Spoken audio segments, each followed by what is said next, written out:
Hello, I'm Jeff Broome from Colorado. I'm a retired professor in college, and we're here to share some stories with you today that associated with the different trails, the Oregon Trail, California Trail, the Santa Fe Trail, the Smoky Hill Trail, and those.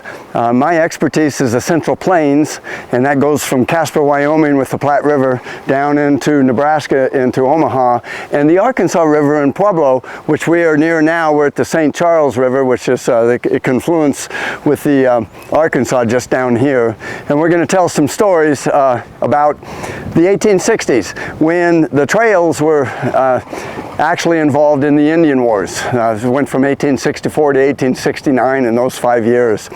So I'd like to start today with a story off of the trail in Lincoln County, Kansas, right in the middle of Kansas in the map.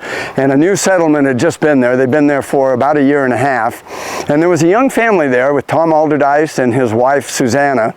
And she had been married in the Civil War and had 2 children in 1863 and 1864. And her husband, James Daily, died. So she was widowed and living near Salina, Kansas on a river when she met Tom Alderdice, who was a Confederate, a galvanized Yankee, and he was stationed out in Salina. And they got married in 1865, had a child in 1866, and a little girl in 1868, and now we're into May 1869, and the Indians make a raid. Now you might hear in the background a barking dog, and he's been enjoying the time here because I've been throwing wood to him. But you might also see a beaver dam off to my left here, and so he's having fun. I think he'll understand in a minute that we're done with that. But at any rate, here was this young family which has just settled in Lincoln County on the Saline River, and in fact their house was a tent,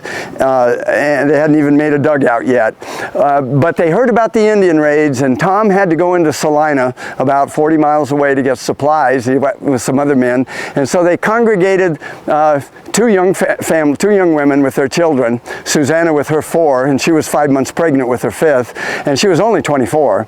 And some young men who said that they would protect if the Indians raided, and they were in this one cabin.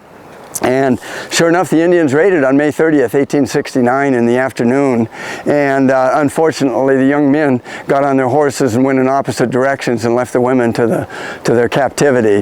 When they were captured, the one young woman with her child got into the Saline River and escaped, but Susanna, being pregnant and having 4 children, couldn't make it, and she collapsed on the ground. They tortured and abused her 3 children, the boys, and then pummeled them full of no less than 5 arrows each and shot them all, and they were left for dead. And they took Susanna with her 8-month-old daughter Alice in captivity, and she was in captivity for 42 days.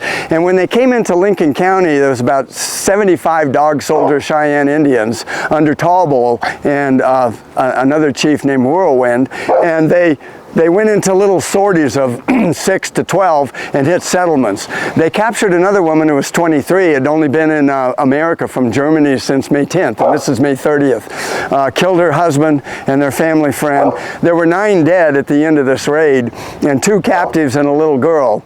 Well, Susanna didn't survive her captivity, and neither did the little girl. They killed her in a village for incessant crying 3 days later. And so what happened with this? You have actually the breaking of the Dog Soldier Society as a result of this. General Eugene A. Carr of the 5th Cavalry was assigned to pursue the Indians from Fort McPherson, so he went down south into Kansas in the Republican River Valley and found their trails and followed them. About 5 weeks later, on July 11th, 1869, caught him at Summit Springs, and there was a quick fight. There was only 1 slight soldier casualty. There were 52 dead Indians and maybe about 20 dead women and children. But as George Bent wrote in his letters, those were all killed by Pawnees who were scouts with Carr. And there was no contest in the fight, but it broke it broke that society. But the story of Susanna Alderdice was the subject of my first book, Dog Soldier Justice, and it was a sad story of Indian captivity. She was, when they attacked into the village, Tallbull, she was in Tallbull's village and teepee, and Tallbull tomahawked her in the head and shot her above the eye, and she struggled outside the teepee, fell over and died. He also shot Maria Weichel in the back, and she was, again, now she was 3 months pregnant when captured, but now she's 4.5 months pregnant.